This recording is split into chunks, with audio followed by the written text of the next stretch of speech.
Welcome to another DragonLance Saga gaming episode. This is part 2 of 2 of the XD20 Darkness Falls gaming session. This is a one-shot just to celebrate Dragonlance, I suppose, is what it really comes down to. We are missing one of our players today, but we've got the other three that are ready to pick up the pieces, and we're going to move forward with this. I do want to give a bit of a recap so that we all remember what happened, and then we're going to formally introduce the players again to you. I just want to say thank you to all of you joining us live in the chat. We're not going to have tons of time to reference it, but if you do want to throw something up there, if we have an opportunity, we'll look and we'll say hi and stuff like that. Now here's the recap. It is Baraka Holmeswealth the 12th, 359 Alt Catacleus, very early in the morning. The heroes were attending a celebratory feast in Maelgoth. Lord Fulgrate hosted Lord Gunther Uthwistan when a young lady out of breath and road-worn was presented. It was Lady Jezebel from Virnesh Keep, pleading for aid against undead attackers. The heroes charged through the darkest hours of the night to Virnesh Keep to find it under assault by the undead. After defeating the abominations, the Lady of the Keep, Lady Elspeth, revealed that a monster named Caradoc had taken her brother, Lord Xander, and a piece of a family heirloom, a piece of the Tear of Tekesis.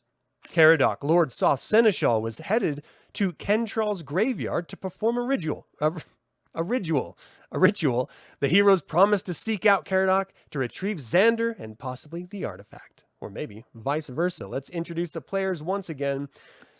Let's start with Errol. Yes.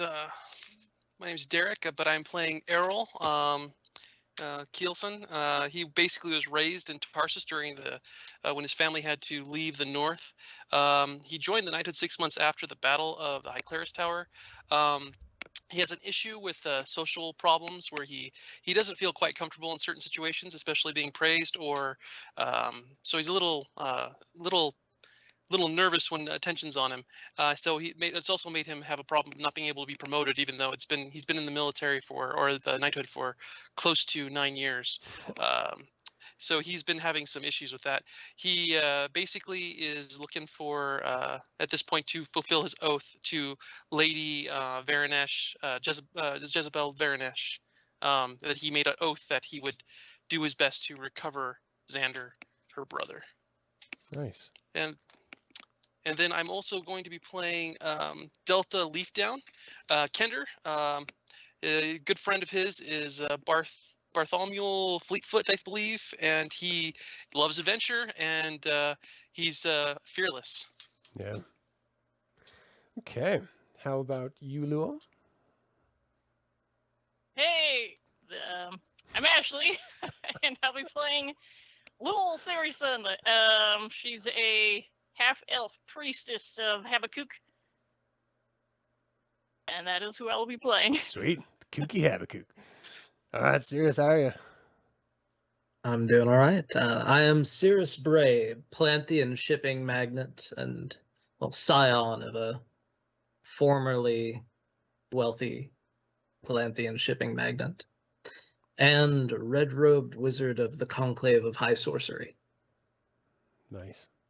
I feel like you need like a mustache twist. Yeah, there it is. If only. Okay, again, this image that we're using to represent the Kender, of course, is from Elena Grenadera. I did not ask permission, and so that's why I'm giving credit to the image. I hope you're okay with me using it. Okay, so let's pick up right where we were last time. We had just finished a pretty nasty battle that went on for a bit of time. Let me zoom in here so we're not left in the dark here. Basically, you had to batter down the keep in order to, the gates of the actual keep itself in order to get through and, basically protect the residents of the keep, Lady Elspeth, on the other side. She was doing her best to disconnect the grate as it busted open.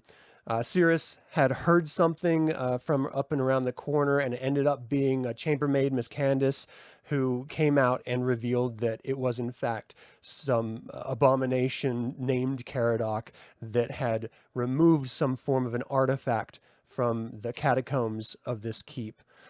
and basically they made you promise, or at least swear, best intentional hopes of finding the at once kidnapped Lord Xander, their brother, and retrieving the artifact if possible, or maybe retrieving the artifact and if possible, getting Xander back alive. The I don't know, did I tell you guys? I feel like I did, but again, it's been a couple weeks, that you only have an hour or so to get to that graveyard, or maybe a little over that, to get to the graveyard, because the ritual that Caradoc is supposed to be performing is going to be at sunrise. So that's why it's sort of rushed, and everyone is kind of in a fury to get this going as quickly as possible. Lady Jezebel has offered to give you fresh mounts because yours ran off on sight of the undead once you arrived at the keep. Before we move to that, is there anything you guys want to talk to these ladies about or clarify or anything? No, I was good with us transitioning out of this particular scene the last time. Okay. I actually asked, Lady Varnish, is there any holy artifacts that you might have that may aid us in our attack of Caradoc? I'm very sorry, but I have no artifacts. But I am able to supply you with weapons or arms from our armory. Again, my father has not been around in some time, and we haven't been actively defending our territory, or just keeping tabs on the keep. So, equipment for men-at-arms or holy relics, as you say, is not something that we have outside of the artifact that was stolen, in fact. And again, I do genuinely appreciate you coming to our aid and saving our lives, and hopefully also my brother's. Well, I take a look around at our group, and I say, well, I think that we have everything that we need. Then, if there's nothing else that you have to offer, we will have to meet this challenge by our own wits. Okay. Delta, Sirius, Lul, are you ready to ride? I am ready to make haste. Awesome. Are you ready to rock? I need to add you to control this Kender, I think. Sirius just nods and goes to... You said that there were replacement horses being proffered, yes? Yeah, so Lady Jezebel has run off to... sorry, I'm just finishing that up. Lady Jezebel has run off to collect the horses, so Miss Candace is sitting here kind of shivering, holding up Lady Elspeth. Lady Elspeth seems to be doing a lot better now that the immediate threat and terror of the previous few hours has, finished. Now she's starting to think, as the lady of the keep, how am I going to repair this gate? The thoughts are running through her mind because she's not going to be going with you. As you do see Miss Candace takes off screen, and she sort of shouts something back, but no one can really make it out. It's just like, as around the corner as she's running away. Lady Jezebel does come back after 10-15 minutes with mounts, including an extra one, and she insists that she's going to be joining you. There's no way I'm going to let you leave and chase after him without me. I've been a part of this. I feel like we have a wonderful back and forth, and just in case you get mired down in fighting, then perchance I might be able to help my brother. So she mounts up, thinking that, yeah, she's coming along, Yeah, very well. I'm Glad to have her like- along with us. I'm like, I shake my head. I'm my lady. It'll be more difficult to protect you, but if you are set, we can go. I will stand behind you, can- Sir Knight, at every chance. I can put her to sleep, if you'd prefer. I smile. She just slides off the back of the horse.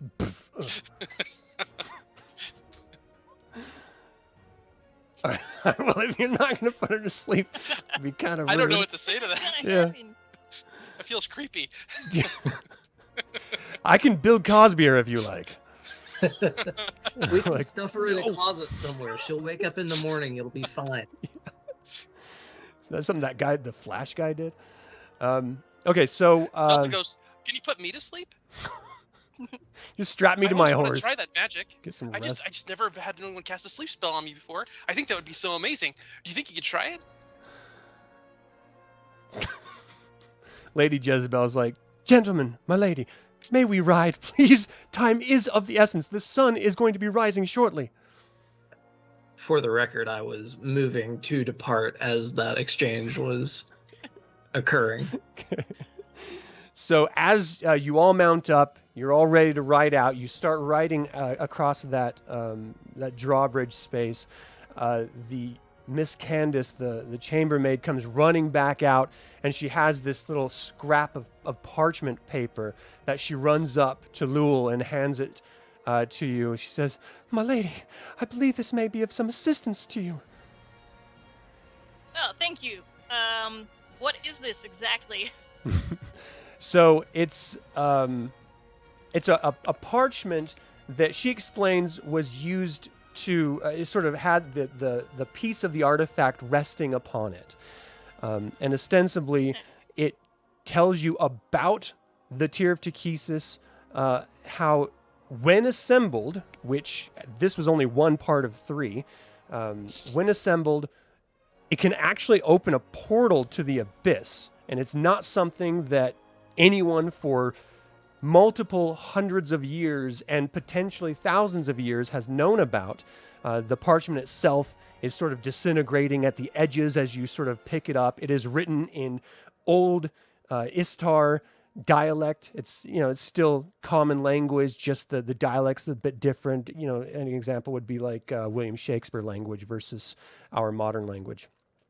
And so you can tell that this is seemingly authentic. And you as a priestess, if you could roll a psych for me, is it? Let's see. Okay, Trying to remember D20. these. No, a wa. Yeah, let's do a psych. Wah. A psych. Let's do a psych. What? A psych? Yeah. Psych. Do a psych. Okay. Psych. A gigantic dice comes total down and of crushes 8. Cirrus. An 8 total? Oh, Yes. man. All right. Rolled 5. So you're like, yep, it's real. It's definitely real. There's no reason for you to doubt it. You just don't This is glean any most more certainly a information. piece of paper. What's that? This is most certainly a piece of paper. Look, guys. Thank you for the scrap of parchment. Okay, so I will take it, stash it safely in my robes. Okay. And if there's nothing else, then we can race on to the graveyard over in Kentrell. Maybe Let Jezebel us sort of pull out the coconuts. clippity Alright. clop, We clippity clop. ride! And we're off. Hold on. I want to copy this stuff over to the next scene, and then I would like, if I may, to whoa. Just give me 1 second as I set this up. I can't tell which. Is this the right layer? Yeah. What's the riding order that we're going on here as you're riding up? I will take the lead if no one else wants to. I think the whole time Delta is going to be trying to get as close as he can to Lul to see if he can get his hands on the paper. He's a little curious what that is. So wherever Lul is, he'll be right next to him. Okay. To her. Then I don't know. Lul, do you want to be right next to him? Yes, Like I'll be behind him? riding next to Errol. Okay. And the Kendra's probably going to go in the very back. Cirrus, do you want to go in the back, or do you want to be behind? No, I would prefer to be one back from the tail position. Gotcha. So, like, second from last. And then at the very, very back, Jezebel has actually taken up that space. And really, it's just because... Can you guys even see this on screen? You cannot. Oh, you have to change us to the player tab on the maps. Gotcha. So we can see. All right. There we go. And I believe Delta had 11 hit points. I had 19 hit points. If the tokens need to be updated. Oh, it wipes them? No, you have to copy them from the other map if you want to bring Oh, them I over did. with the. That It should be over here, right? 12 out of 22. Okay, cool. Yeah, We should be good. I just wanted to make sure. Okay, so as you're approaching Kentrell Graveyard. Kentrell is a village that's right on that Vingard River. So, again, it is sort of cloudy. We've got the red moon of Solinary that is, I believe it was waning, I think, if memory serves. But anyway, it is casting this really eerie light across through the clouds. It's sort of illuminating the clouds as if there was fire above and just darkness below you. You're riding across these vast plains, though there is a well-maintained road that you're on.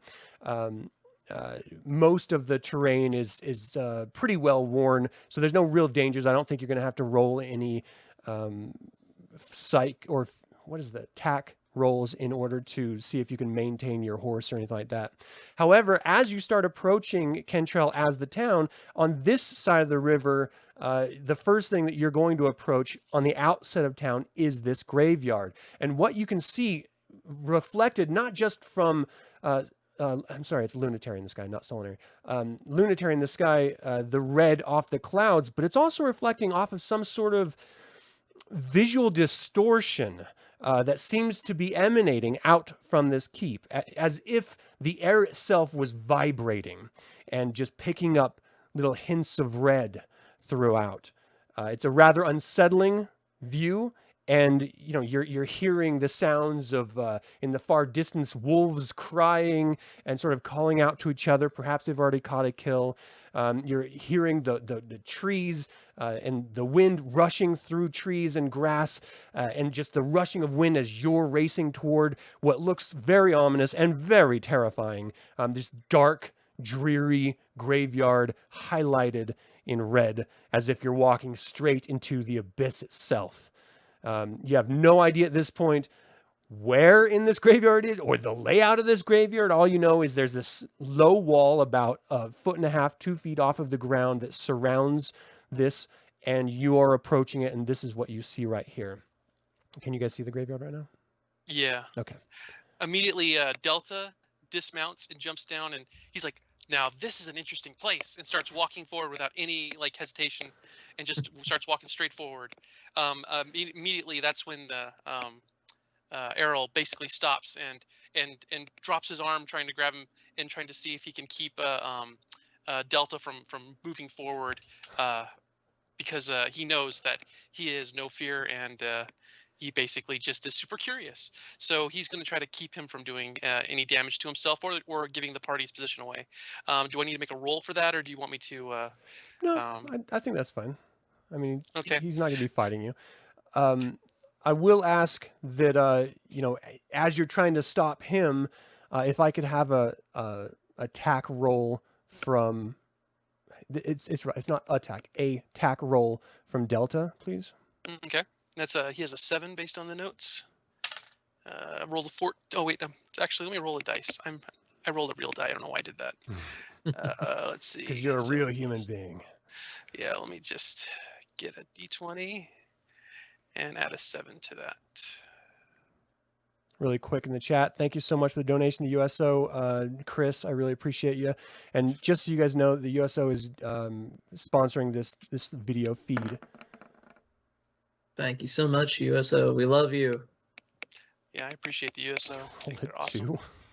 Yeah, roll a 2 plus 7, so it's going to be a 9. Okay. You actually feel Delta's hand in your waist, like grabbing a dagger or something. Delta does not seem to be aware of it at all. You're just like, what? Delta, we talked about this. Keep your hands to yourself. My objects are my possessions. Do not belong inside your pockets. And he's like, oh, I'm sorry. I don't know what you're talking about. I was just trying to make sure you didn't drop something.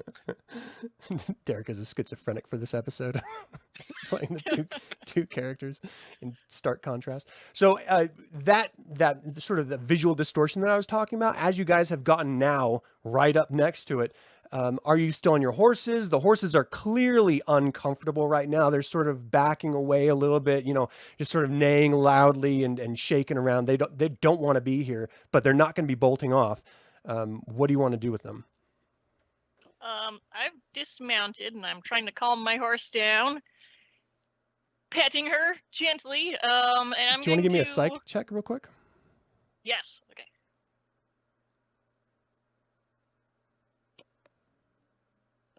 12 plus 3, 15. Okay, and roll for effect.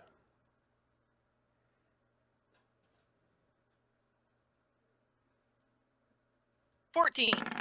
Okay. So yeah, you seem just to have a connection with this particular animal. And, you know, at your attempts to calm it down, it actually is the only horse that is completely just at your beck and call. Like it's, you know, sort of nuzzling its head against you as, you know, trying to get you to scratch it or pet it or whatever. Whatever you do with horses, I don't know.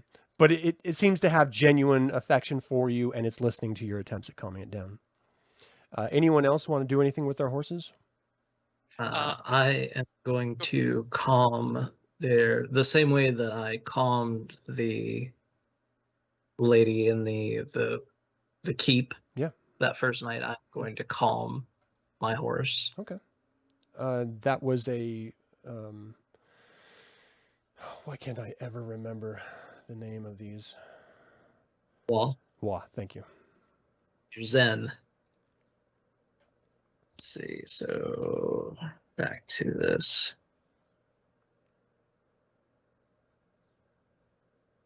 Thanks for joining live, Richard. Appreciate you, man. Whoa. Oh, first nat one of the session. Whoa. Roll for effect. Lucky.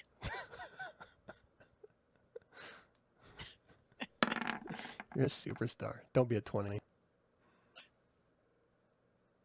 That looks like a 5 for effect. Yeah, can you give me a tack roll, please? Oh, Whoa, it's mother. 3d20, not 20 plus 3.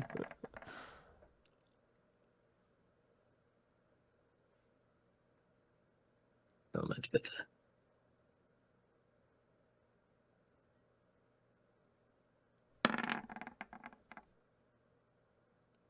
$16. That's great.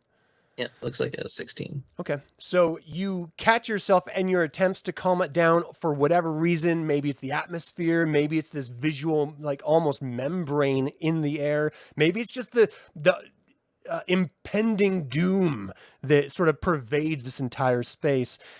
It freaks out even more. It sort of rears back. You attempt to catch yourself, and you do, in fact, catch yourself.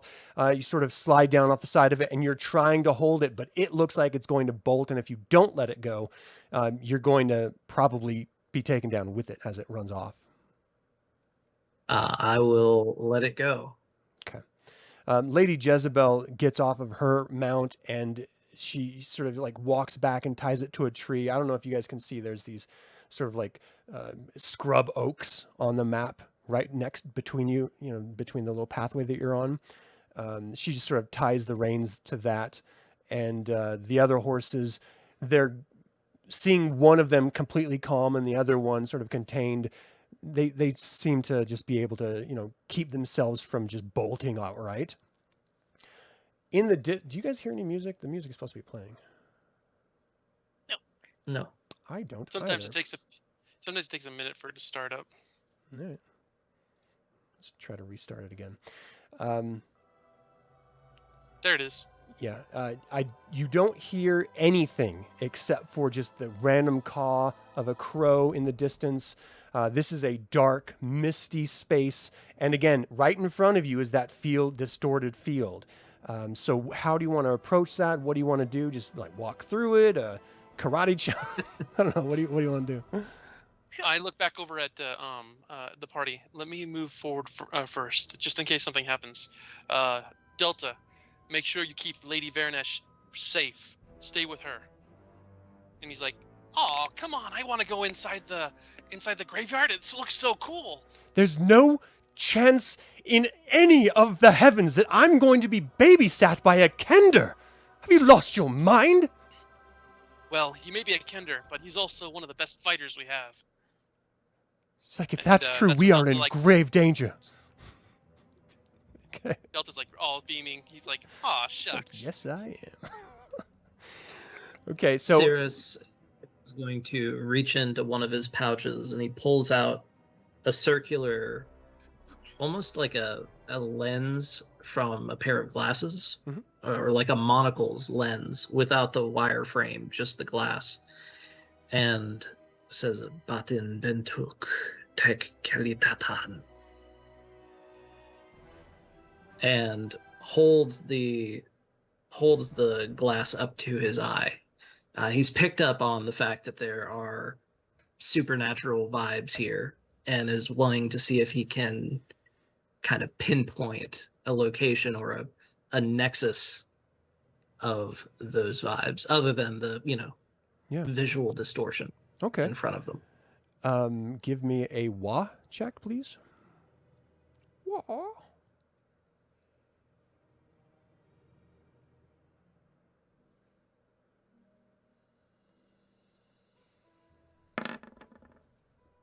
That would be a 26. Jeez. Yeah, you can, just from your experience, casting spells with magic, this is probably emanating from some central location. Looking out across the graveyard, though it is cast in deep darkness, this sort of visual barrier is clearly obscuring plain line of sight for you. But you do notice further into this graveyard, there is like the sort of illumination, like a lantern or a torchlight coming from some sort of statue. The center, oh, actually, that was your wad. Give me a roll for effect really quick. I want to see how accurate. Yeah, middle of the road. Okay. So you can see beyond the statue, there is this sort of, oh gosh, what are they called? It's an enclosed burial ground. Mausoleum. Thank you. Mausoleum A or mausoleum. I can't believe I couldn't Crypt. remember that damn name. You see a mausoleum on the other end of it. Everyone else, you're a little bit too obscured, and you can't really see through this sort of distortion. But it is something you probably are guessing that's where the center of this magic is coming from. And you can tell this is a magical effect. I will relay that to the rest of the group and point towards where the center is. Okay. So everyone can definitely see the light. Beyond that, it's a little bit obscured, but further into the graveyard, there is, as he's told you, a mausoleum, which is probably the center of it. So how do you want to approach this thing, this situation you're in? Errol's going to he's going to look over at Sirius and say, all right, well, I'll start moving that direction. And he just starts moving straight towards wherever he pointed, where that position at the mausoleum up north. He's just going to walk straight in slowly. And he says under his breath, Habakkuk, Paladine, Kerajolith, please give me strength. As you sort of make physical contact with this barrier, there is no actual physical substance to it, but you do feel like something is penetrating your actual soul itself as you enter this space. Can you give me a Wa check, please? Wa check. It's gonna be 6. 6. Okay. No, wait, hold on. I didn't roll a 6. Sorry, I got a +6. Oh. I got a total of 18. Oh, okay. So, and then roll for effect for me. Okay, and that's just gonna be a normal D20. Yeah.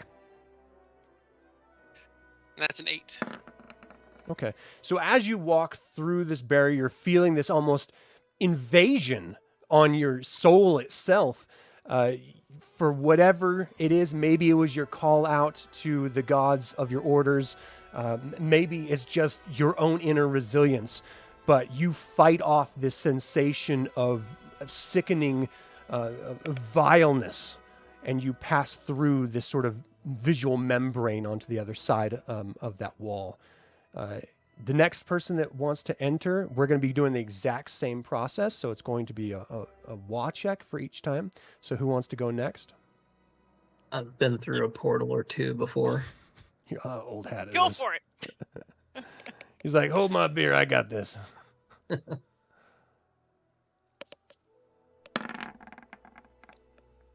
And it's good that I have, because that would be an 11. Sweet hell. Okay, and then as you're passing through, you feel as if you're enticed to entertain these sort of whisperings of darkness, promises of power, if only you will assist the darkness within this area. And ostensibly what this means to you is that any actions you take against anyone other than your own party are, well, for lack of a better term, are going to be at a disadvantage. You are bent toward this desire of evil toward your own group. And it's something that is just a little too enticing. Promises of divine, vile divine glory, if you will, is just seducing your mind as you pass through. It's not asking you to do anything specific. It's just you feel like maybe I should take this myself. You know, maybe I should do something myself. So however you want to interpret that. Next. Me? What? Am I going Go through? Do your thing. Let's get a Alright. watch check. So, yes. To make it through the gates. Clearly evilness. Evil. 21 is my total. 21. Okay, give me a roll for effect. Oh, yes. 5! Okay. Well, you already succeeded, so it's just not an overwhelming success. You walk through and you feel that same vile corruption, but your certainty in the divinity of Habakkuk surrounds you. Your holy medallion flares to life, and you pass through sure that you are free of all corruptions as you enter this graveyard. Just to answer the chat really quick, Richard, this is XD20. This is not Dungeons and Dragons. It's a different rule system. Very freeform system. Yeah. Okay, so Delta hasn't gone through, and Delta. Jezebel hasn't gone through. You guys can Delta move your. reaches up and grabs Lady Jezebel and says, "Come on, lady, let's go." She And she just goes with tries you. to move forward. He just like no fear, but this place looks interesting. Look at all these gravestones. This is amazing. Okay, so his wall is going to be 2. Okay, so he gets a +2. Oh boy. You got a 9 total. Oh shit. Okay. So you're passing through and you're getting the same sensation of corruption. You know, you're not afraid of anything. You know, that's not what's happening here. You actually feel empowered and emboldened. Everyone has been calling you a thief and vermin your whole life. This is your one chance to get it all back. And all you have to do is stop these people from entering that mausoleum. It's not telling you to overtly attack them. It's not giving you hints about who to target. You just have this overall sense that I need to protect whatever is happening in that space. And I'm certain that if I do, I will somehow be rewarded. And I'm owed this, you know? I deserve this opportunity. These other people, they've just treated me so badly for so long. They've made their bed. Now they can lay in it, you know, that sort of thing. Errol, this is Delta talking. I think we should stop. This is a horrible idea because this place, this is a holy place. We should not desecrate it. And you know what? I think that you are selfish. And then looks over at Yule. Yule, you are a very, very, very bad priest. I just am so disappointed that you would actually walk into this graveyard. So mean. You're a very bad priest. So you had See pulled. if I give you any blessings. You had pulled Jezebel with you, and she came through. She rolled a natural 1. She got a pretty high result as far as negative. And she looks down. She's like, I agree wholeheartedly with the Kender. We should not be running in here for no reason.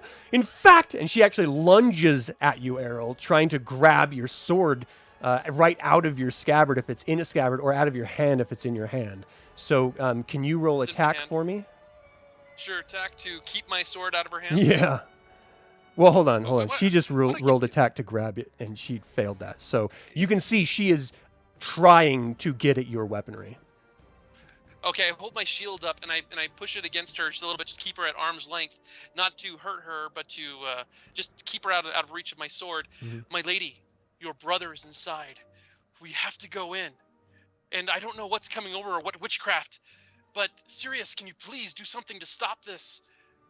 Already with his hand in his pouch, he pulls out a rose petal, stabs the end of his fingernail through it, and says, "As tasarak sinuralan kirnawi," and kind of flicks it at her. What is that? What's the And- effect you're looking for? This is the sleep spell. Oh, okay. Oldie but a goodie. So roll a wah for me. As you're doing that actively, you hear the ground start to. It is a 12. Okay. So the ground around you is starting to break apart. Will you roll for effect for me, please? And you actually see like bony hands and partially meat-covered hands crawling up out of graves. There's no sound other than the dirt breaking apart, but you start to see these skeletons rising out of graves, and just the doom hits you guys like a flood, like a tidal wave of water just washing over you. Those of you who have The effect. Those of you who are who have been affected by this, so that's going to be Sirius, Lady Jezebel, and Delta, I think. Everyone else, I think, saved. You are not going to want to hurt these skeletons. That's just a feeling you get. Now, that doesn't mean that you can't necessarily help your friends, but you are very strongly averse to actually attacking any of these monstrosities that have risen from the grave. You see Lady Jezebel sort of yawn and sort of swoon a little bit. She seems sort of dopey, like she's drugged at this point, so rather than falling completely on her back and just snoring loudly, she just sort of stumbles and sits back on the rock wall and just, she's like, it's like she's dozing off ostensibly. Okay, so we are at a point of initiative. Who wants to do something first? Well, I guess is my character exactly where they're at? I want to make sure I'm set properly. Right. So you should be somewhere within the first 3 or 4 squares on the inside of that wall, as with everyone should be. So like that, somewhere like that. Yeah. Okay. And Sirius, can you then- move your guy back in the graveyard as well? Mhm. Thank you. All right. First thing I'm going to do is I'm going to put Arrow's going to jump in front of the skeletons, trying to prevent them. Now that tree is that difficult ground right there, where the tree branches are, or is that actually clear underneath the tree? You'll be able to. It doesn't even look like it's alive, so you'll be able to bust past it. It won't be obstructing your movement at all. Okay, so I'm going to move up here, and I'm going to try to do a shield bash, trying to knock that skeleton. Is that an open grave? No, it's not an open grave. He like crawled through the dirt, and so there is like a little Gotcha. sort of Raising Arizona hole, in the ground. But Gotcha. Okay, I'm going to use my shield to bash him away from Lul, so that hopefully it won't injure anybody in the party. Okay. So I'm just trying to push him out, do as much damage as I can, as well as push him back. And Lul, can you give me a WA check, or I'm sorry, a psych check while he's doing that? Psych. Go ahead and make your roll for the bash. Okay, that's gonna be attack, right? Yeah. 7. Okay. Go ahead for your attack. And rolling. Whoa! And I got a 13. Right on everyone. Okay, you actually miss this creature. As you sort of bat away, it just like moves to the side. It seems like it's almost laughing at you, but then skulls always kind of look that way anyway, and you don't hear anything, but there is a sense of vile joy that it seems to be having as it moves aside from your strike. Lul, you are thinking there might be something I can do to help those who have been corrupted by just being in this space itself. Because clearly there's something wrong with Jezebel. The Kender Delta has never, been aggressive toward anyone before. So why would he suddenly start now? You felt going through that barrier that there was something that hurt you, or that was trying to hurt you anyway. So, on your turn, whenever you want to take it, there might be something you can do through your divinity in order to resolve that problem. Who wants to go next? I'll go next. All right. Yeah. Yeah, I'd like to attempt to So you can pray. do it to one person at a time unless you roll really, really successfully. Okay. Let's see. Where is Delta? He's like kind of behind here. Crushed. Okay, No, so- he's not under the dino. Huh. I'm going to attempt to bless the whole party Okay. to banish this evil. Yeah. Give me a wa check, please. attack. A what? A Wa? what? Yeah. That's your magic. Magic missile. That's Oh. nice. An 11. Okay. You honestly feel like there's something preventing your communion with your God. Like it's probably this sort of membrane of evil or whatever it is, just this aura of effect. But you feel it is like a straight up barrier between you and your ability to commune correctly. So it's not to say that you can't try again on your next turn, but you're just sitting here trying and you just cannot feel the divine light of your God, of Habakkuk. Okay, who's next? I'll go next. So, while the divine light may not reach here, being a member of the Robes of Neutrality, this is not the first, necromantically enchanted graveyard that I've spent an evening in. Yeah, this is And the Tuesday for you. undead, unfortunately, are a hazard of the occupation. Okay. So I would like to command the undead to stand down and do us no harm. And I will stare into their empty eye sockets and say, Ast bilak par bilakar, margash nepsu halem graf, which is, I would speak these words to you. Obey the words of this servant of power. Very cool. All right, give me a watch check.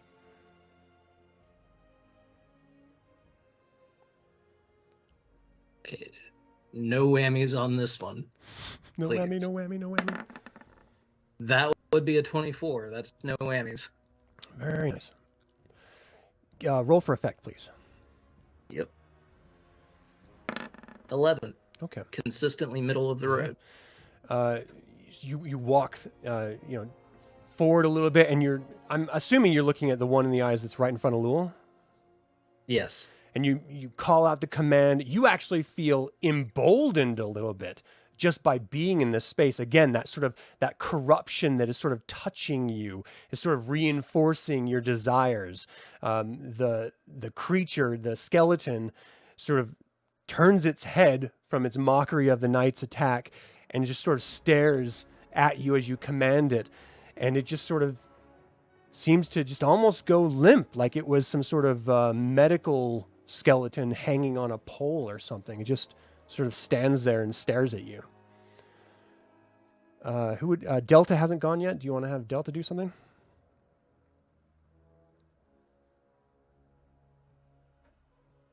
Cannot hear you. I hear nothing. I'm sorry, somehow I was muted. I apologize. Okay, so basically, Delta's going to reach over and grab Lul's belt and start pulling, going, Lul, we need to leave this place now. You need to leave this place. You don't want to bring any kind of misfortune upon the souls here. Come on. And just trying to yank her, although he's very weak in comparison to Lul, he's not, he's trying to make her like unbalanced. Mm-hmm. And forcing her towards him. I would like to Doing swat toddler him dead weight. away. Okay, so we're going to do two different things. First, we're going to have Delta run an attack roll against Lul. If he's successful, then we'll do something else after that. Okay, so Delta had a attack of 7. So I'm going to do a roll with a +7.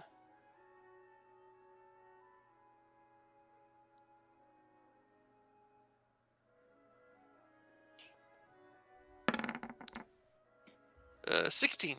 Nice. And then I want to see if that's going to beat attack roll from Lul. Right. You got this, Lul. Oh wow! Fingers are everywhere. Nice Oh! 20. Okay, so what happened, Delta, Lul? you need to calm down. You simmer down. So what do? You just knock his hands away, or? Yeah, I'm gonna like grab his hand and wrest it from my belt or whatever he's grabbing onto, and try to calm him down. Okay, you're like, dude, what are you doing? You're a maniac. It's gonna be okay. You actually, anytime a Kender is near anyone, you should always worry that your stuff is going to be taken somehow. So that's ever present in the back of everyone's mind. Your holy medallion's still on you, so that's in place. You feel pretty good about how you successfully calmed him down and took control of his hands before he could physically touch you in any way, stealing your stuff or taking care of it because you might have dropped it. In either case, Lady Jezebel is still sort of swooning. You see her slump down off of the wall and just sort of on her tuchus, and she's like trying to hold herself up. You can tell she's not quite asleep, but she's not quite fully awake either, as if she's had way too much to drink or something. But that's kind of her actions at this moment. This skeleton. What's that? She's a bit drowsy. Yeah, for sure. Let me get on the right layer here. So this skeleton is the one that you sort of oh, it doesn't have the number on it. That does. Why isn't that one? So this guy right here is why isn't it showing the number? You can just type the number in, like you're gonna make a change. Instead of putting a plus or minus, just type the number you want, and it will go in there. Okay, I tried a 0, but it didn't do a 0. Okay. This is going to get confusing, but this number 1, which is not the normal number 1, is just inactive, it seems like. It's just sort of staring off in the direction of your wizard friend. This guy here moves forward and actively attacks Lady Jezebel, who is barely holding herself up off the... wow. Natural 20. With a 17 roll for effect. He grabs a hold of Lady Jezebel's head and he's just like wrenching her neck back. And you guys hear this sort of twisting and snapping of bones as her head just sort of does this unnatural twist and her body goes limp in its hand as it's still holding onto her head. No! Errol screams.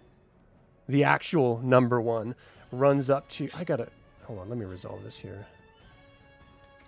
There. There's 100 you have to fight now. All right, so this guy moves forward from the grave with a speed that belies the fact that it's a skeleton. It's not quite like 28 Days Later fast, but it's moving rapidly, just from where it was to where you are, and just lunges at you with its fingers as if they were claws. It just scrapes across your shield, and your natural, not natural, but your suit of armor does no real damage to it all. From behind of you, you can hear the creatures moving forward. Oh, dang it. Is that all of them that are there? Okay.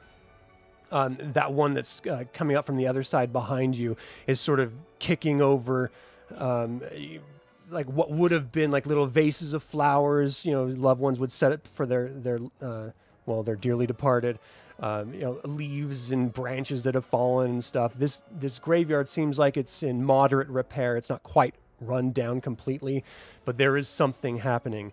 Can I have everyone roll a psych for me really quick?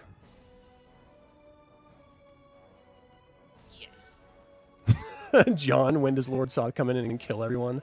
In 2 more rounds. I got a 20. I got a 20. Okay. You guys are good. 19. Delta. 19, nice. These are high rolls. Well, he's not on a psych roll.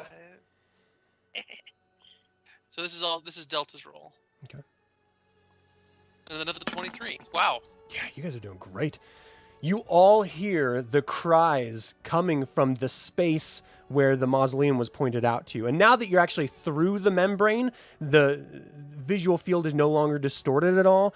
And you can actually see on the other side of this statue up here, I'm trying to move it without anything. You see a mausoleum up here.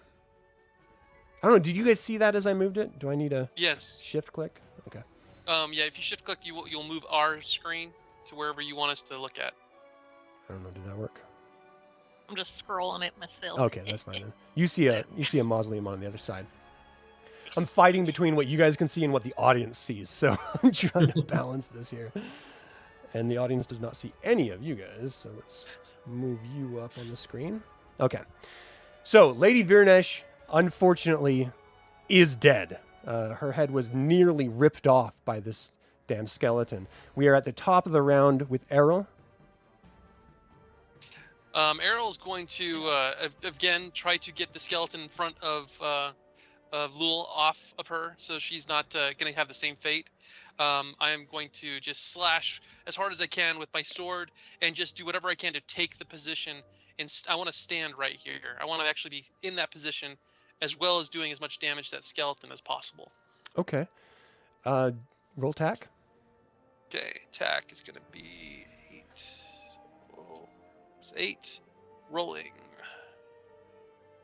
23 again. Oh wow. Roll for Okay. effect. 15. Okay, so that was the one that was pretty much like, for lack of a better term, deactivated by Cirrus. You just roll right into it and just bust apart the bones as it was just sort of just standing there, not defending itself, not doing anything. And you just take it right out. Yeah.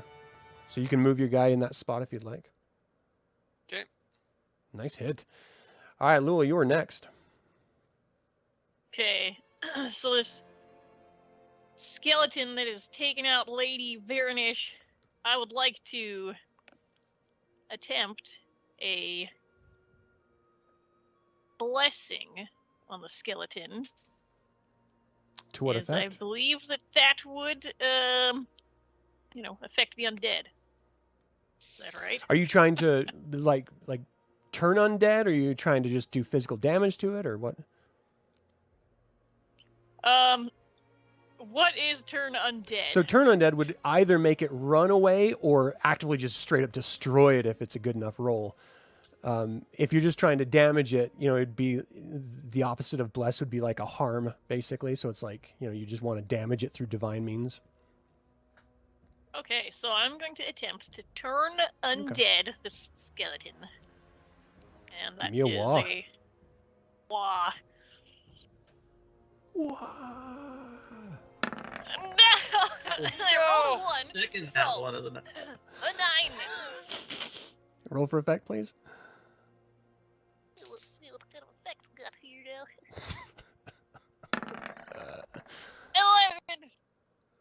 11! That's not terrible. Well, you were unsuccessful, to say the least, of turning it. You actually still feel like there's some sort of disconnect. Like you're not feeling like you're connecting with your god at all. There's no real reason why that should happen. It's just bad rolls. You're out of touch, whatever it is. It's not going well for you. Yes. Okay. So let me remove Lady Virnish here because it's just a corpse. So who was after that? Was it Cirrus next or was it Delta next? Serious. Yeah. Yeah. So, in keeping with the whole not wanting to hurt these skeletons, vibing with the evil milieu of this zone, I think that everything that's happening right now over here is just peachy, and I just don't want to be a part of it. So Don't blame me. I'm going to kind of walk through the graveyards over here. Oh my god. And when I get to the path Yeah. back up there, I'm just gonna remember the webs that I did before. Yeah. Yeah, I would just like to cement all of this in place. Oh my in a gosh. nice little web. Cement to all of keep what everybody place? where they are. In the area of activity? Okay. Yes. Give So me a watch check. Why? if we were to create a circle, Just basically these points here. Right. Yeah, that area. Let's see if you can do it. Come on, one. Someone else has to roll one. It's a 2. Oh, okay. Close, so that Yeah. makes it an 11. Okay. Yeah, that unfortunately it's not enough to have the spell trigger. But you know, if you had it as like a memorized spell, you would have lost it. But you know, it doesn't matter. It's just the spell is gone. You can blame it on whatever you want, really. You know, the mood, the fact that you moved. You know, whatever you want. But it just wasn't successful. Delta, what you got? So Delta is still like, no, Errol, you can't destroy these skeletons. They have souls. We can't hurt them. They no. And so he's moving over and trying to get in the way and trying to push him, saying, stop. So attack. All right, so we got attack roll for, let's see. Delta's attack is 7. Okay, this is gonna be interesting.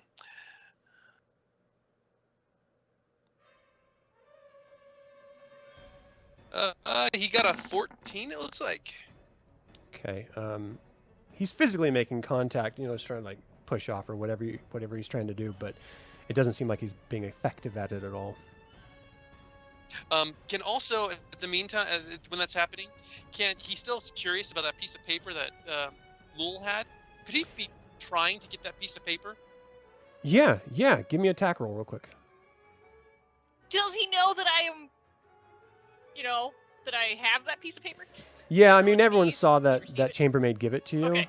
and you sort of stashed it in your robes. He was actually going to take it earlier, but you spacked his hands away. Like I was going to have him grab it. That's another attack, right? So Yeah. roll. 20, natural 20.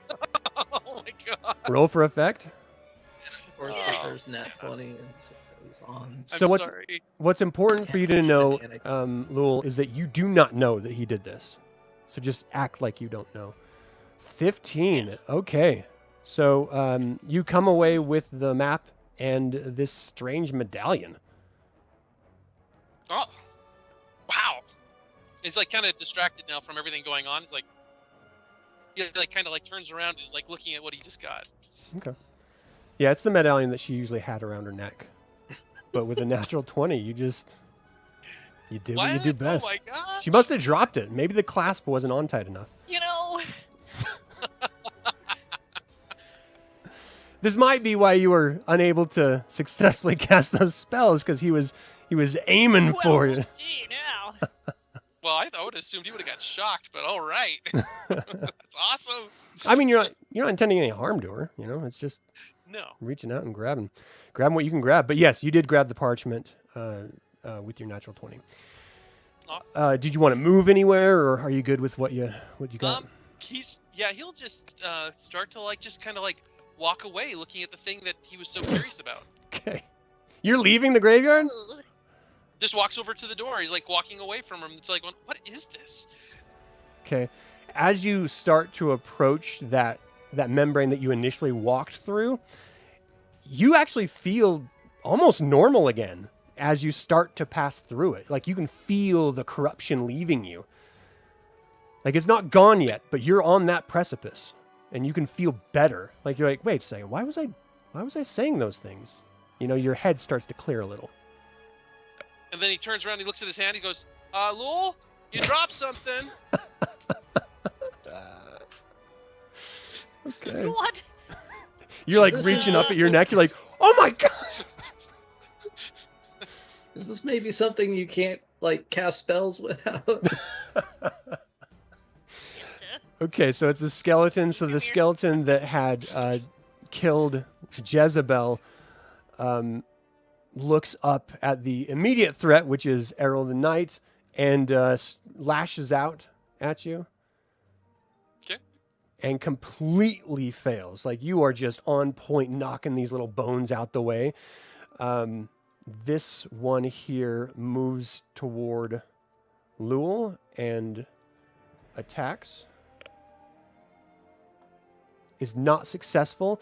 Your shock and surprise means that you were like moving around, like reaching, and it just swipes by where you were just a second ago and are no longer. This skeleton moves forward to Errol and attacks. Okay, this one hit. And Errol, you take 4 damage. It claws at the back of you. Okay. Probably right around your neck area, if we want to get specific.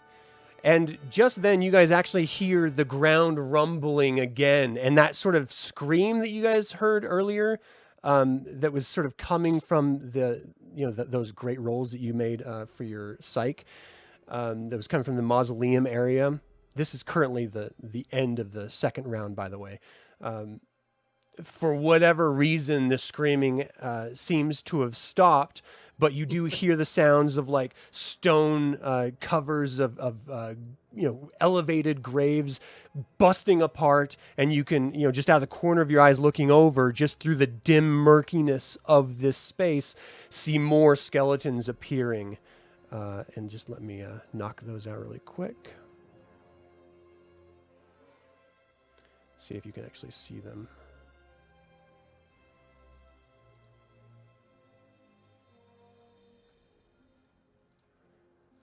Now, as you see them appearing and crawling out of their graves, not all of them are full skeleton bodies. Some of them have a little bit of meat, just sort of hanging off, like a I don't know, desiccated turkey leg. It doesn't look great. It's actually pretty horrifying. Even if you've had experience with this, Lul and Cirrus, they're not unfamiliar with the undead entirely, and certainly, Errol, you've dealt with it before. But there's something about this that makes it extra terrifying. It could be the atmosphere. It could be the fact that the sun is coming up and the dead are crawling out of their graves. The sun has not quite risen at this point, but you do see that light of the pre-dawn day washing those wonderful reds and oranges and yellows as the sun is rising, and it's cresting over the horizon line, playing this really beautiful morning sunrise across the clouds. It's actually a really stark and stunning juxtaposition between the depths of despair that you are in at this moment and the coming promise of a brand new day. It sort of makes the dark even darker, if you know what I mean. So that is these creatures' turns. We're now at the top of the third round. Errol. Do I notice that Lul does not have her medallion anymore? Or does Errol? Give me a psych check. Okay, psych You check. certainly heard them saying something back and forth, but you were attacking. Let's see if you paid attention. Yeah, I don't know if I was paying attention to what was going on. Okay, is that a 23? Oh yeah, for sure. Yeah. Okay, so I'm going to basically push Lul back towards like push her out of her square, down southwest a little bit, so that she's next to Delta, and I'm going to try to say, Delta, give that back! And I'm going to do a whirling slash with my sword, try and hit all 3 skeletons. What I'm trying to do is fend them off to keep them away from the party. Okay, before you roll that, are you okay with that, Lul? Yes. Okay, then give me attack roll. All right, attack roll, going to be a +8 on top of that, so 26. Roll for effect, please. All right. 12. Okay, so you just do a spinning arc, like a turning arc, and you're trying to hit all 3, you said? Yeah, just trying to I do damage, but basically I want to fend them off so they're away from the party. Let me get to the right layer and see what numbers they are. So you did strike them 1, 2, and 13.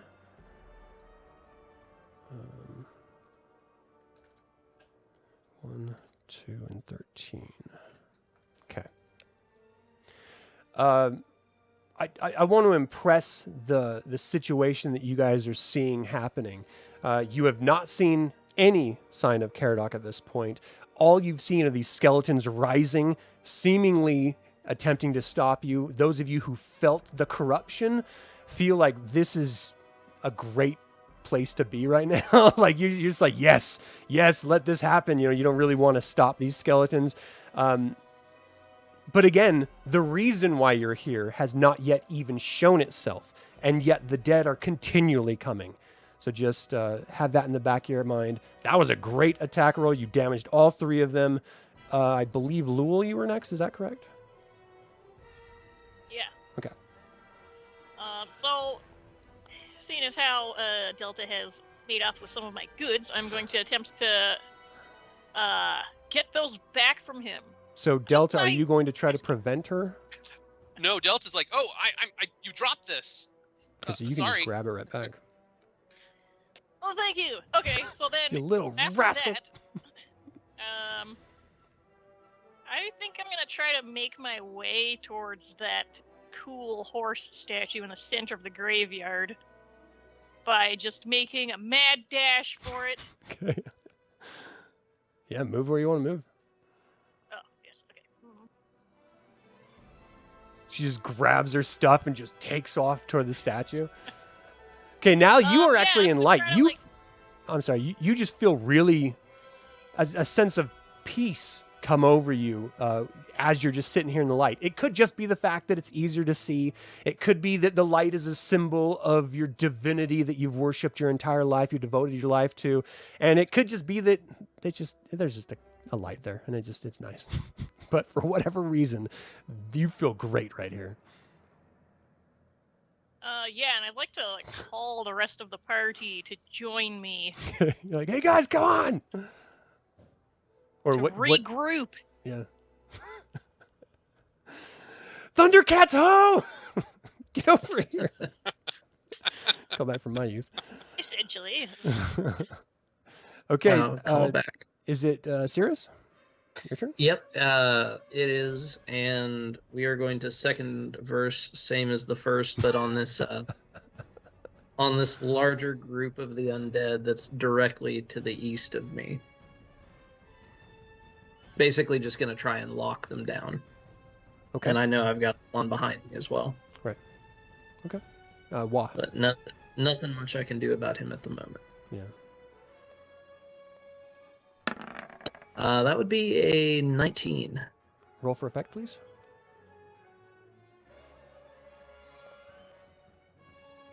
That would be a 16. Very nice.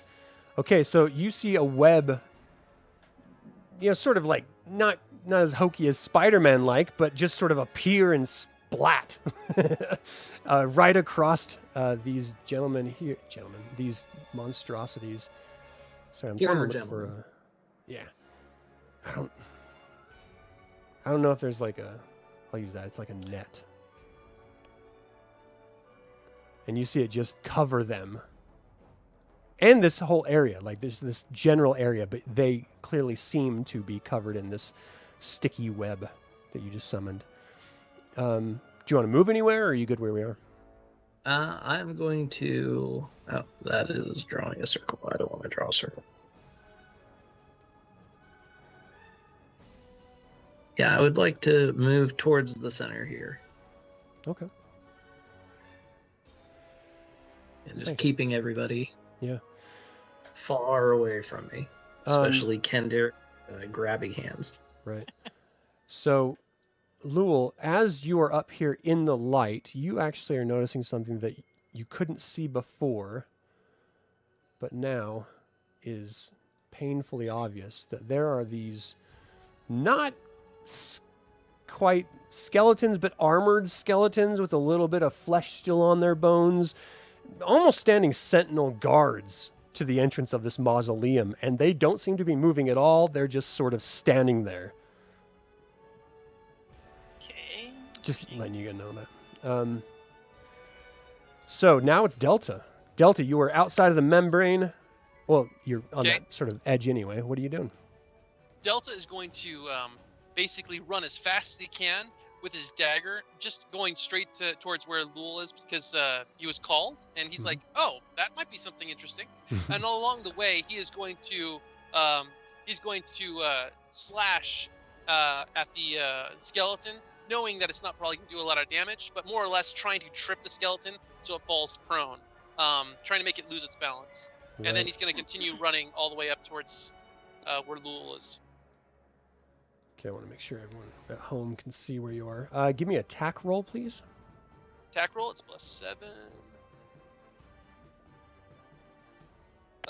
18. All right, yeah, roll for effect. 5. That's number 13. You had already hurt him. Okay, you run past. You get your knife like sort of in between some ribs and sort of twist it back out. You hear some snaps and breaks. It sort of hunkers down just a little bit, but it is still standing. And then you wanted to Okay. complete your run? Yeah, gonna run up to the light next to Lul, just to be like not exactly next to her, but you know, like somewhere over there. Yeah. But like just getting into the area and like looking at the undead. Okay. So you see the ones that are stuck with these are like benches at the four corners of that little lit up area that you're in. You see the web that is sort of covering these skeletons and the ground around that area. And then you also see those two sentinels standing in front of the mausoleum. You do see these two sheds on the left and right of the mausoleum further up north. They don't seem to have any activity around them at all, but they are just there. And he says, "Hey, Sirius, is this what you mean by sticky fingers?" Not even gonna hope that's dignify what I that with the response at this point. All right, so it's the creatures. All three of these are each going to be striking at Errol. Okay. And the first one you are easily able to defend. The second one, you seem to be doing a wonderful job at knocking them around. And this final one seems to get between your... Oh, shit. You take 7 damage. Ooh, okay. You know, it's not going to affect your defense or anything like that, but it seems to have like ripped off part of like an epaulette and a shoulder guard that you may have been wearing with your armor. It was just a really effective strike. Okay. And then these three seem to be like moving around, trying to break free, but they are just unable to do anything. This one seems to moving up toward the center space. This one is doing the same, but it runs up to the Cirrus and tries to attack. And completely stumbles on its way and sort of skids a little bit on the grass in front at your feet. I reach down and calmly just pat the back of its skull. Good skeleton. Okay. It's so okay. This We is can't all be winners. the beginning of the 4th round. And if I could get everyone to roll a psych check for me.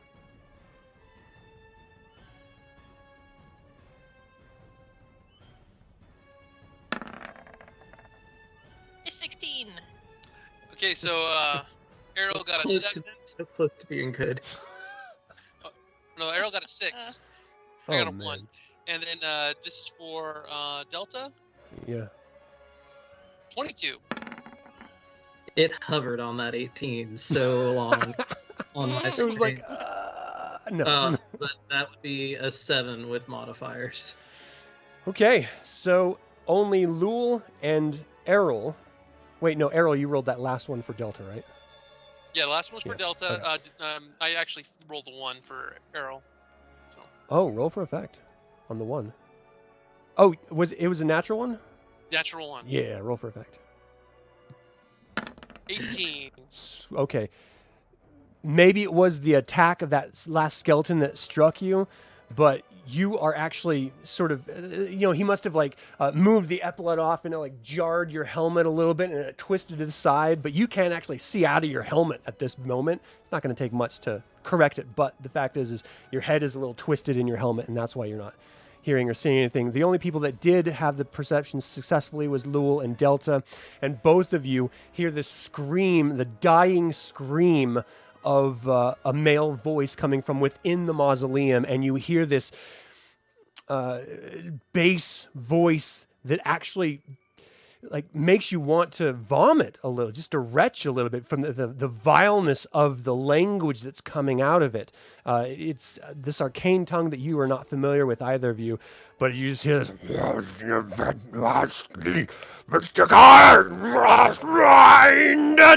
and it's just like sort of echoing out, and as it is, the sound waves seem to actually penetrate you. You just feel at like the worst flu you've ever had, like wash over you in the moment. You know, it doesn't have any physical effects other than the sensation of it. Like, you're not actually puking, but you know that something that was not supposed to happen just happened. And now there's just sense of doom that is just settling across. Like, Jezebel has just been murdered. Probably Xander was just murdered. And if that was anyone, it was probably Caradoc successfully summoning or casting some sort of spell. And you guys are still on the outside with these swarms of undead coming up at you. You don't know the end of what just happened or what it means, but you do know that nothing good can come of what just occurred. Okay, so that being said, everyone else is fine and just sort of in the moment of terror. This is the top of the round. Errol, what are you going to do? So at this point, I'm going to try to basically get myself into a better position to keep fighting and protecting my friends. I'm going to push forward using my shield as kind of a battering ram, and I'm going to run right through this guy, I was hoping he was a little off base, so maybe I could like knock him down really easy, and then run up to where everyone's at. Hopefully also running up to the mausoleum. Okay. So you won't be able to get fully to the mausoleum, but you can get on the other side of the statue. Let's see about that tack roll. all right, attack roll +8. 25. Roll for effect, please. 10. Okay, and that was number 13. 13 goes down. You crush through him as you just barrel past. His bones sort of shatter apart at the force of it. And Is that where I get to? So yes, that's exactly. So as I'm going to move the screen up here, can everyone at home see this? Yes. Okay, so you see the mausoleum doors closed. You see these two sentinels not moving. You can see that some of these skeletons are covered in web that you passed by. This is probably the first chance you had to even notice it because you were surrounded literally by monstrosities. And yeah, so you're sort of in this. As soon as you get in this space, you actually feel better. Like, again, it could be the light that you can actually now see clearly.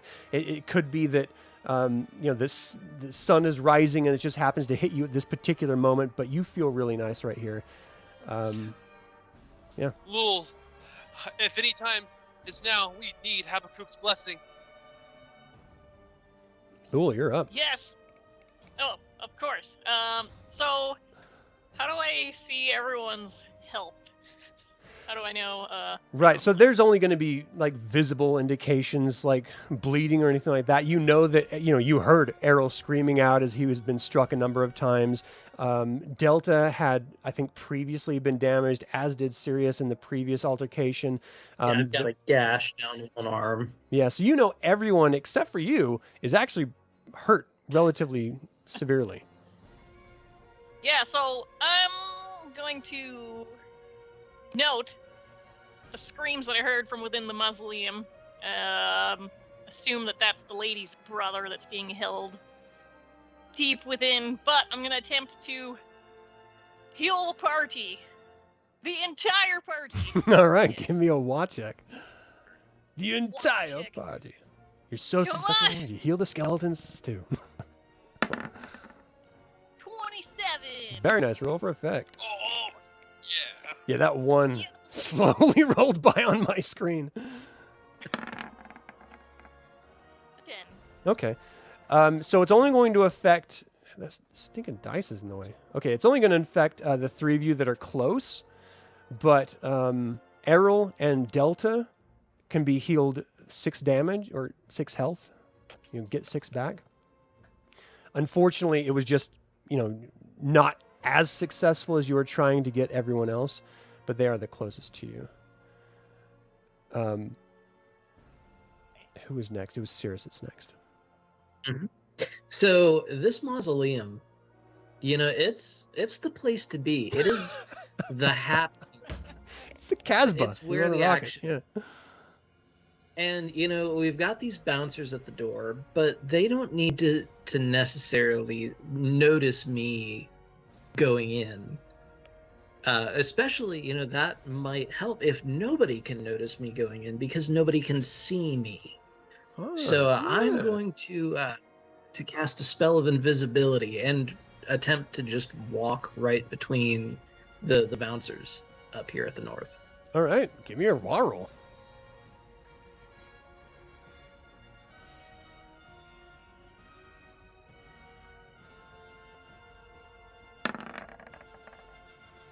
Is that a 4 or 11? I can't tell on my screen. It's 11 plus 9 is 20. So, That's yeah, that a is 20. weird that it's not quite flat. It's like laying on the bench a little bit. All right, let's do a roll for effect.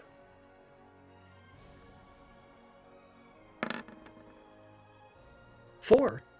Okay. Well, you definitely Alex? see, like, looking down at your hands and feet, your body is shimmering into invisibility, and you are successful.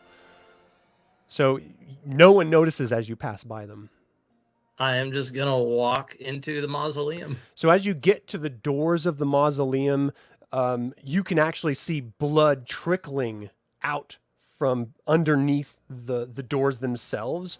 It seems much more than should be, like a single wound or something like that. Like someone has been straight up drained at this point. But the blood is more than your standard amount of blood.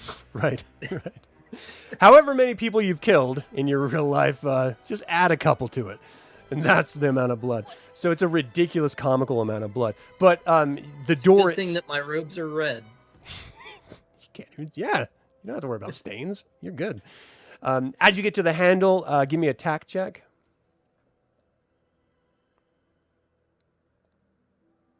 Gotta make it into the club. The door opens. It's just... music pouring out of it. That'd be a 9. Little glow sticks flashing by. Little Okay. glow wisps, like The- toy balls. Yeah. A 9. Roll for effect, please.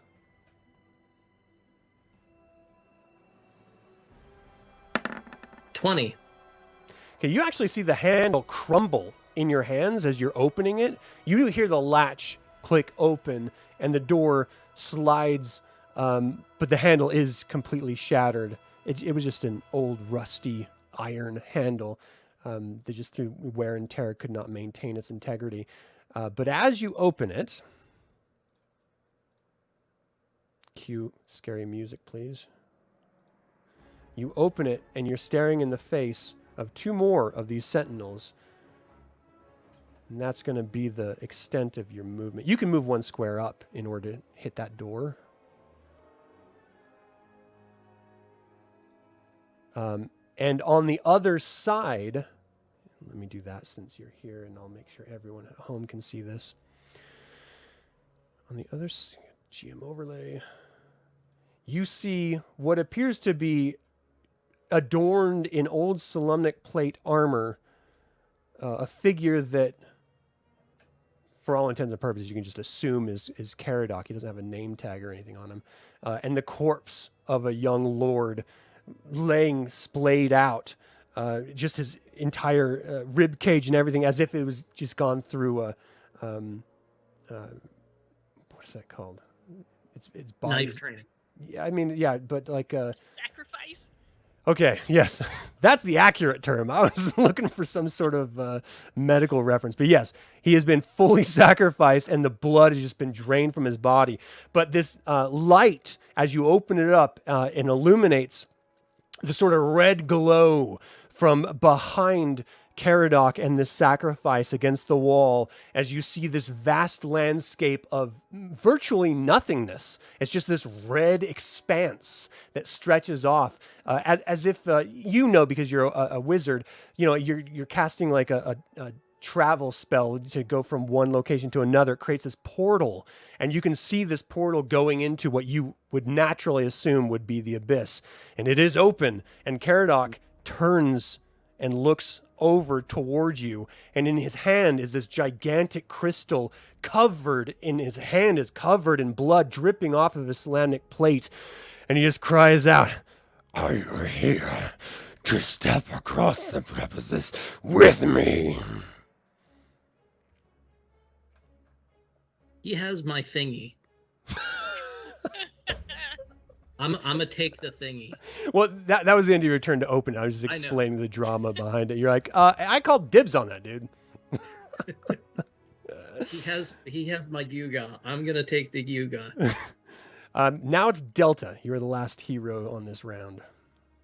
So Delta, seeing the door opened, and so with the horror inside, It's not as clear to you because the only way Sirius is seeing it is because he's seeing through the two sentinels they're Yeah. barring it. You see right through him, but all you really see is this reddish hue on the other side, and these two sort of silhouetted figures against that reddish hue. My red robes look like a candle in front of the sun. Well, you're invisible right See. now. Right. Well, they Like- would. Yeah. Kind of a red. So Delta's like, huh, what's that red thing? And he starts pointing at it. So make sure the whole party is like aware of what's going on, even though they probably can already see it. And he's going to go, well, what do we do now, Errol? And he's not sure what he wants to do. He's kind of like in this, do we? So he's just kind of like sitting there waiting for like, what are the skeletons going to do next? Okay. Let me know when you want to trigger your action. Okay, if anything comes within striking distance, he will attack. Okay. I want you to roll an attack on... I'm on the wrong layer. On this beautiful fellow right here as he moves forward. Okay, let's see. It's 7. Wait, what number is that? 3. 17. Roll for effect, please. All right. 15. All right, you stab at him. That was number 3, who has not been harmed yet. And you stab your knife out at him. It sort of glances off some of the ribs, but as you yank it back out, sort of twist the knife in a vertical place, it sort of busts a couple of those bones out of place, and it just sort of jerks the creature forward a little bit as it moves forward and tries to attack you. And it completely misses, probably directly because you had just struck it. You see this creature pick itself up, climb over this bench, and it's sort of half on the ground, half on the bench as it swipes out with one hand at Lul. And it grasps and claws at Lul's arm. You take 7 damage as it just rakes right down as if its bone fingers were actually claws or knives or Freddy Krueger or something. It's just really painful. Just a really good swipe. Okay, so we have these that were dealt with earlier moving forward.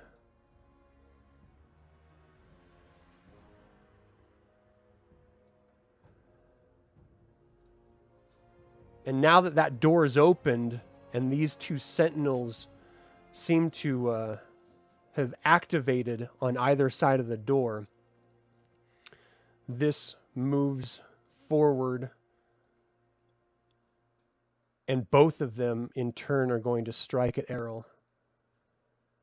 Shit, the first one hits. You take 6 damage on the first one. The second one... Natural 20. So you take 12. Oh, shit, you're down. I'm down. So it claws at you, and it just rips your shield off your arm, rips a little bit of flesh from your bones, and you just sort of go dark. You just sort of collapse down the ground. So the others clearly see that these two are actually using weapons. One has a mace, one has a longsword, and they both bashed Errol to death. It seems like he just dropped down. This one has no problem walking through the door. You're not directly in front of his path as he moves forward, and this one starts to and sort of bumps and doesn't really know what's stopping it because it doesn't see anything. It just like hits something, and so it seems to be thinking. But serious, you can tell there's intellect behind these dead eyes, but it is clearly dead as well. But these are a different creature altogether from the skeletons that you've faced thus far. Caradoc turns. Hold on, he's at the top of my screen. I want to make sure everyone else can see him. Caradoc turns and walks through the portal, and the portal itself closes immediately. Lord Xander's body is flayed out on display and completely dead.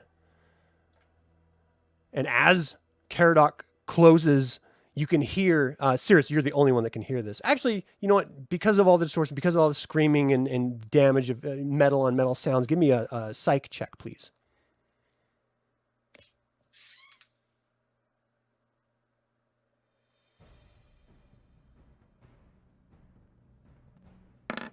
That would be a 13. You can just barely hear Caradoc say something to the effect of, "Now, Katiara, you are mine," as the portal is fully closing. So, whatever that means to you. Let's get back to Errol, who is currently out. So then it's Lul. Yeah, okay, so So a lot of shit just went down. not good. I'm immediately going to run over to Errol's side and... Okay, so I'm going to attempt to revive him. Okay. Let's get a WA roll.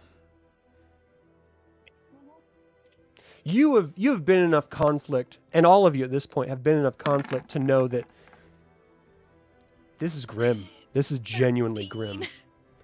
13? It's time to get out. All the getting out is still get outable. Yeah. So while you're in this space with this light, you actually feel a connection, though it is weak, with your god. Let's get a roll for effect, please.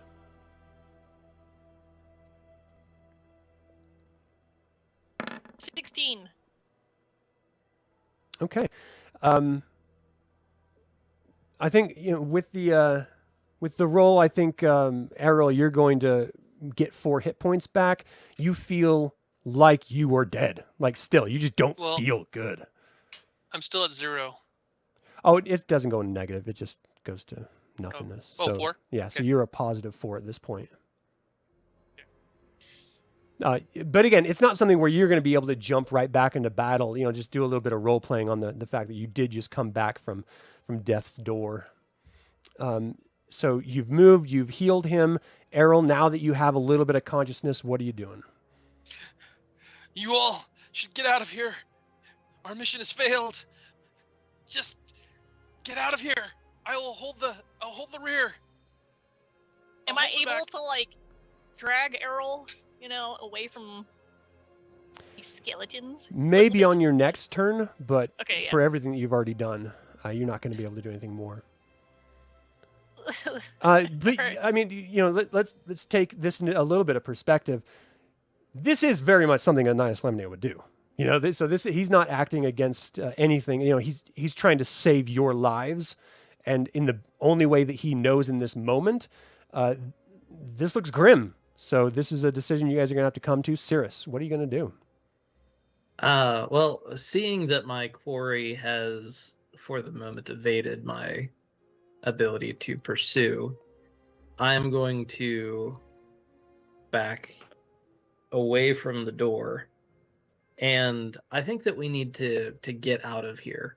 So I'm going to raise up these kind of grave vapors that are omnipresent throughout the graveyard. I would like to turn them into a pea soup fog that will cover our escape. Nice. Okay. Let's do a WA Nice. check.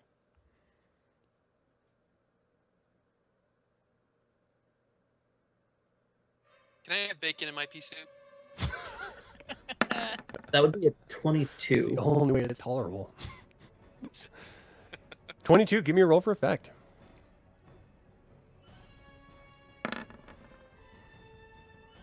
Okay, you're still Every successful. time. You're still successful. So you start chanting your arcane language.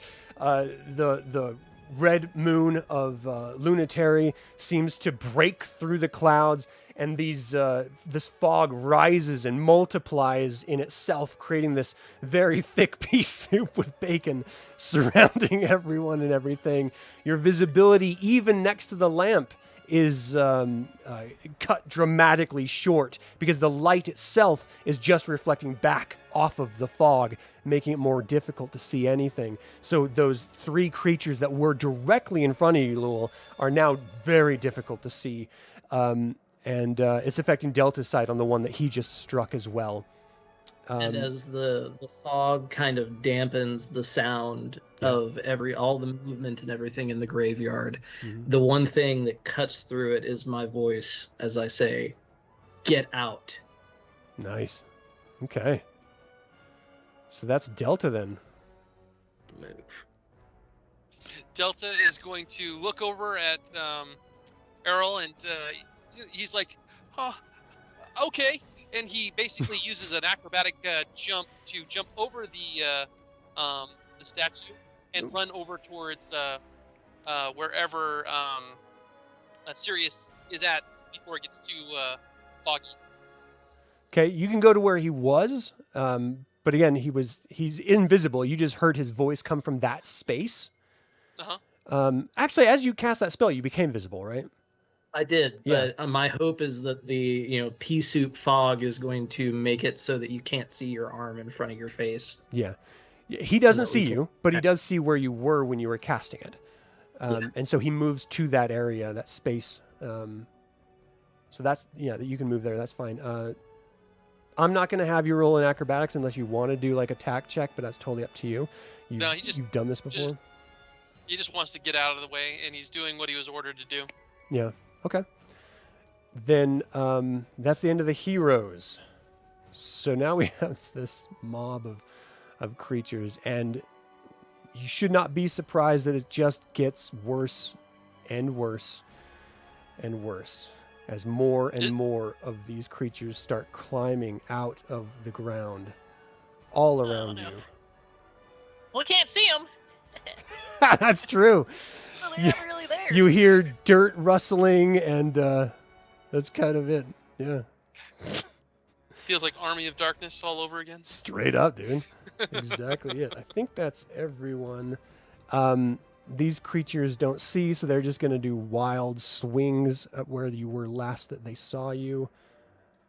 This guy's moving through, but he can't really see anything. These guys can't see. They don't really know where to go or what to do. So they're just moving in random locations.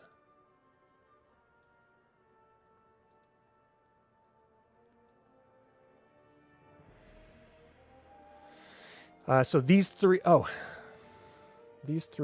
swing randomly. This first one misses. The second one misses. And this third one misses. This fog is completely giving you concealment. And now, Errol, what are you going to do? I'm going to push Lul down away from the skeleton that's next to her. I'm going to push her down towards down to this square, basically. Okay. Trying to get her, or actually over to this square if I can, to push her away from all the other skeletons, if she's willing to go. And I'm going to try to take her space. All right, Lul, are you going to fight him? I'm not willing to abandon you, Errol. Oh, okay. Just please, I can hold them off, but not for long. Go use my sacrifices as a way to get back. Tell the Lord, tell Lord of Winston, I'm sorry. And he tries to push her as he's trying to defend against everyone else, all the skeletons, and also using his shield brother ability on Lul to protect her. Okay. Do you want to give me an attack check, please? Sure, let's do it. Where's my dice roller? 8.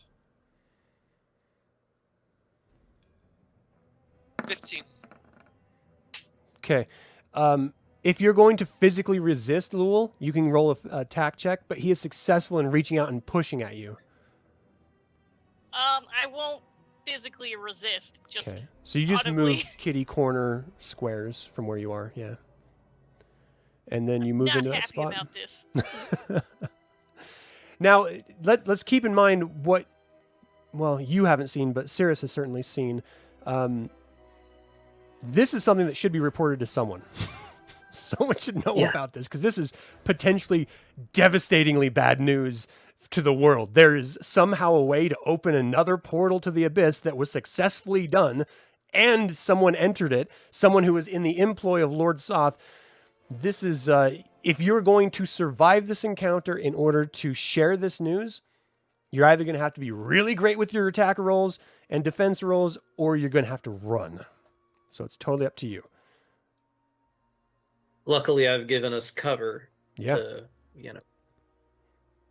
get out of the dodge. Lul, what would you like to do? Okay, at this point,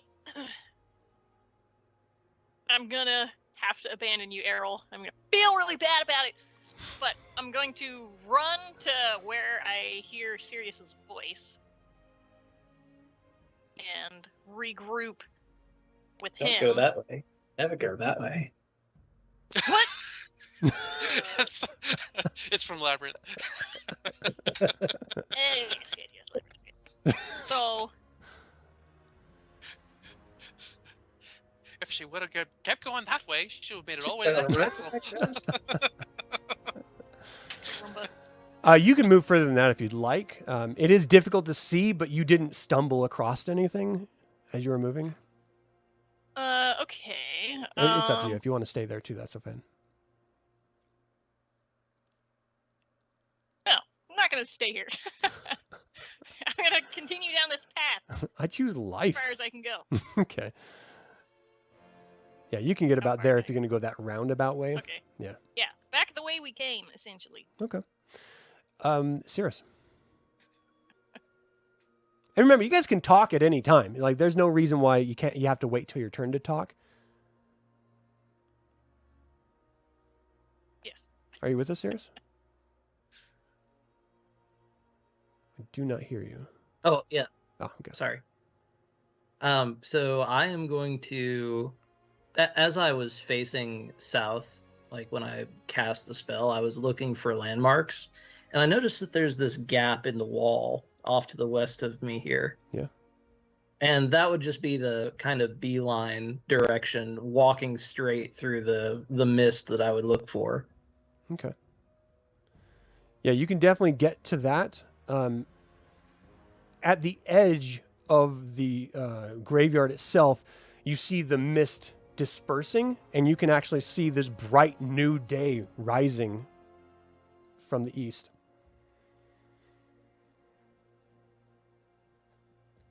Delta. Delta is kind of lost in the fog. He's like, Sirius, where do I go? Crickets. Nothing. Oh, No crickets. No. That's I'm messed still, up. I'm still under the effect. Okay. I'm doing an evil. So I'm lost in the fog right now, or Delta is. Do I have an idea which way I should go? Before the So fog roll- dropped, you had a decent survey of the land. The wall surrounding this, again, was only like 2.5 feet high off the ground. You know, in places where it was still structurally together. There was places where it was broken. So if you just wanted to run to the edge of the graveyard, you could just face the direction and go. You're gonna have to Okay. feel your way around that sort of shack that's right next to you, but you can find your way. So he runs up to trying to leave. Oh, you're That running way. north. Do I hear Delta's, shouts out to Sirius from where I Yeah, am? yeah, My pointy elvish ears? yes. Okay, so, Delta! Follow my voice! Okay, it runs to Come and her find voice and me! immediately stops where he's going and just runs straight to Lul, like as fast as he can. Okay, you like bump into the shed a little bit, and you like sort of scrape your arm a little. You like run into the scrub oak tree that's all dead, and it's like poking at you and kind of hurting you a little bit. But you're just chasing, doing your best to get to where you got to get to. Okay. All right, and then it is their turn. They heard you scream a little bit. They're just moving into that area and just trying to. Oh, these guys. This spell is probably dispersing. They're not going to move this round, but next time they're going to move. How do you take these off? Ah! Oh, you just you have to re-click on the icon that you gave Gotcha. him.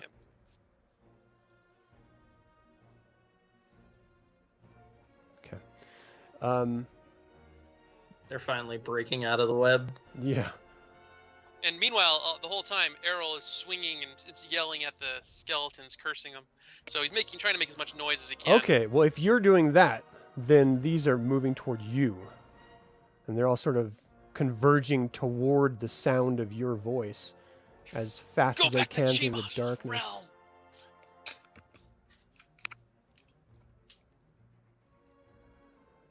Is that all of them? I think that... Oh, nope. We have an outlier. So they're just swarming your area with your voice, and they just start swinging. The ones that are in your, immediate area. Every one of them miss. They just can't see. Oh, no. One did make a connection. This one right here. So let's see. Roll for effect. Oh, you take 4 damage. Oh, shit! And as I go down, Oh, no. my honor is my life. Oh, Esceleras Uthmithas. So you guys hear that screamed out. You have no doubt what that means. This is a point where if you want to just run, you can run. And, not have to worry about the turn order or anything like that and just be out of danger. For all intents and Yeah, it is purposes, time. these things have Yeah. swarmed and done what they needed to do. Okay. Yeah, I look at Delta and I say, we'll have to regroup with Sirius. We gotta get out of here. Yeah. It's okay. There's a spare horse now. Fleeing. All right. And so Delta is like actually, he has tears going down his face. Goodbye, Errol. Oh. And that is the conclusion of this one shot. Thank you guys so much for playing this with me. This has been an incredible amount of fun. Just running this and exploring it with this virtual tabletop. This is all new to me. But ostensibly, the end of this is you returning to Malgoth and explaining to Lord Gunther, who was in fact waiting to hear word from all of you, what occurred. And out of game, what this means is Lord Soth commanded Caradoc to seek out the Tear of Takesis in order to unify its disparate parts and cast the spell in order to enter the abyss and find Kitiara's soul to join it again with the corpse that he has in Daragard Keep.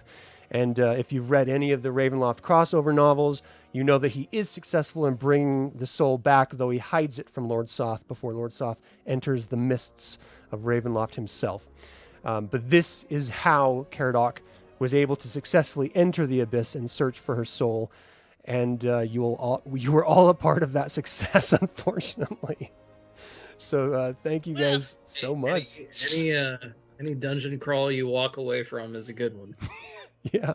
Yeah. Even Errol, sometimes when you die. Errol is going to be heralded as a hero to the Knights of Solamnia, and his name will forever be associated with It'll be added to the roll. the doom of Lord Soth. Unfortunately. So what did you guys think? Was this something that was entertaining? Was it frustrating because of his new game system? I mean, how did you feel? It was. It's a little bit more simplistic and kind of loosey-goosey. Yeah.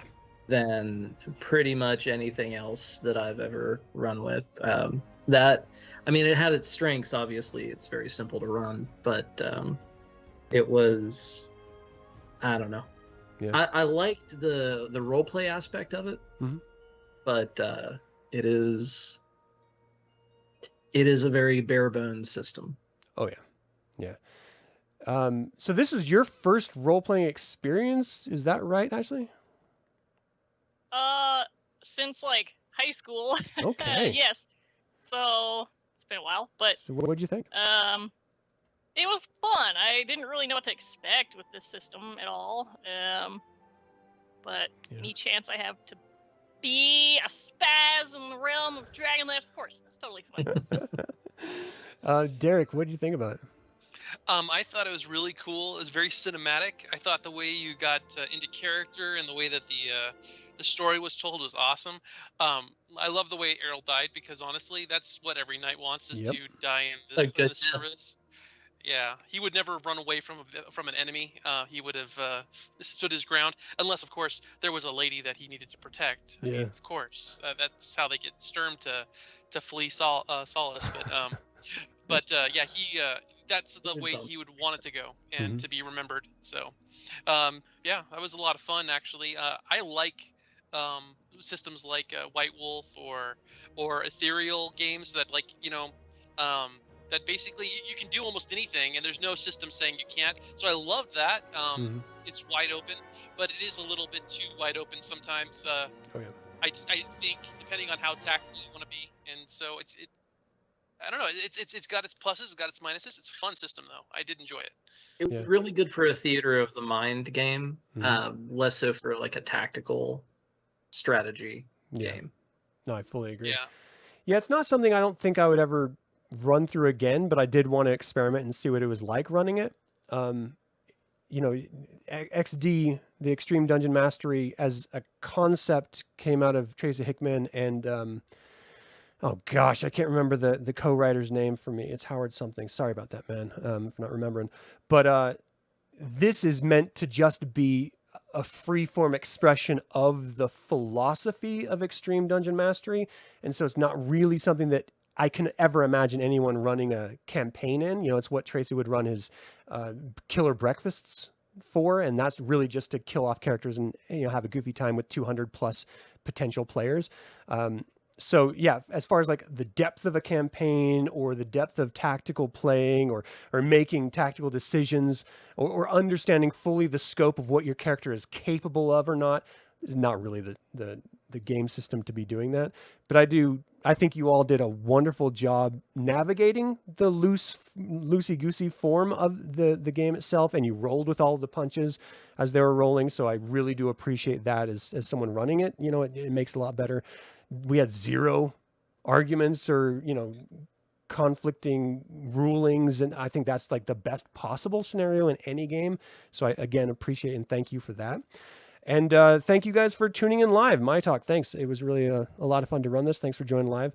We appreciate all of your time and attention. And I don't know that we'll ever do XD20 again, but I do plan on running another game. And of course, you guys are always welcome. You ran your characters wonderfully, and it was just you were a part of what made this genuinely entertaining. So again, thank you guys. It was a pleasure to be here. Thank you very much for having me. Oh yeah, I enjoyed it. Thank you. Well, that is going to do it for this XD21 two-shot, I guess it turned into. I would like to thank the players for joining me and making this entertaining game. What do you all watching at home think of the XD20 system?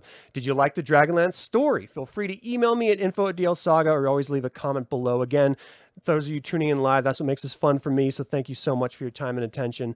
I would like to take a moment and remind you to subscribe to this YouTube channel if you're not already subscribed. Ring that bell to get notified about extra videos. And if you like this, then click that stupid like button. All of that goes to let other Dragonlance fans learn about this channel and its content. And again, this channel is all about celebrating the wonderful world of the Dragonlance Saga. I'd like to thank you for joining me in that celebration. Until next time, Slanjavar.